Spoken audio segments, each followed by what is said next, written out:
Hey everyone, welcome to Moving Matt, where I give you all the latest camera news, reviews, and pretty much everything else to do with cameras. Today, I would like to talk about Sigma coming to the Canon RF mount. So for a very long time now, Canon RF users have been waiting for Sigma to come to the RF mount, and fairly recently we got word from a Sigma spokesperson saying that 2022 would be the year that Sigma finally addresses the RF mount. So I would like to give my list of Sigma lenses that I'd like to see first, and the first one would be the 24-70 2.8, the art lens that I'm actually using right now on my Sony camera. As of right now, Canon really doesn't have an affordable 24-70 f2.8, and I feel like the 24-70 f2.8 is really a great starter lens for most people, and right now it is $2,400 to have a 24-70 2.8 and $3,000 if you want to have the 24-70 f2. Really right now, if you want an affordable option, the only option you have is the 24-105 f4, which comes in a kit, and it really is a great 24-105. But it is at f4, and a lot of people would like to have a better, more blurred background and that extra stop of light that you can get from a 2.8. I really enjoy the Sigma 24-70, and I really wish that I had that option for my Canon camera as well. Now moving on to a prime lens, and that is the 85 f1.4. This lens has been an incredible lens, at least from the reviews I've seen.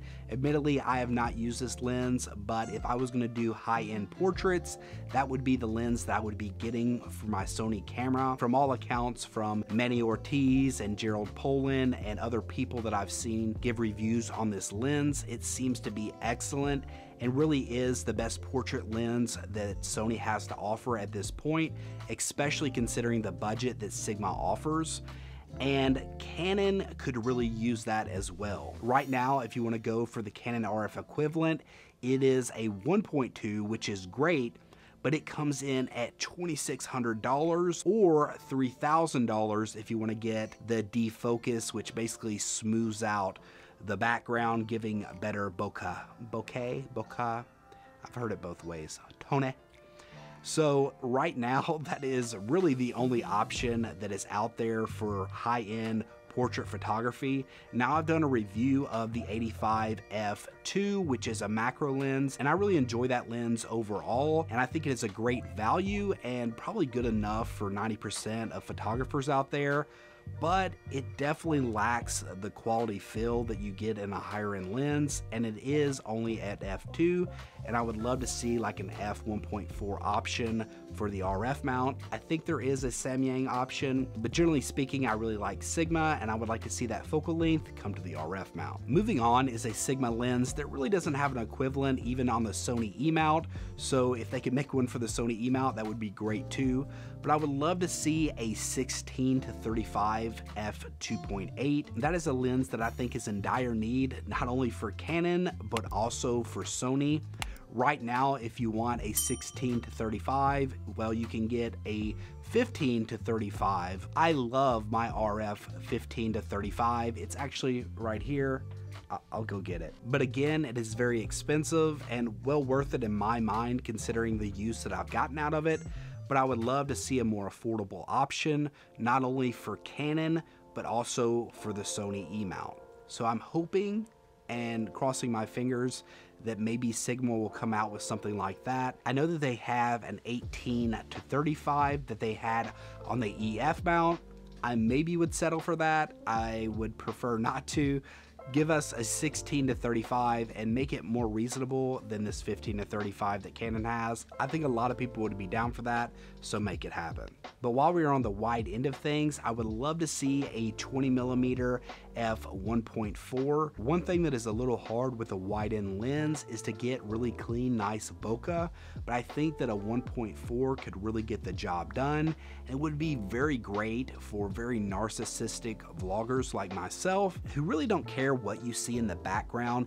Even if it is at a very cool location, they just want all the attention to be on themselves, and that is why I'm really hoping for a nice 20mm f1.4.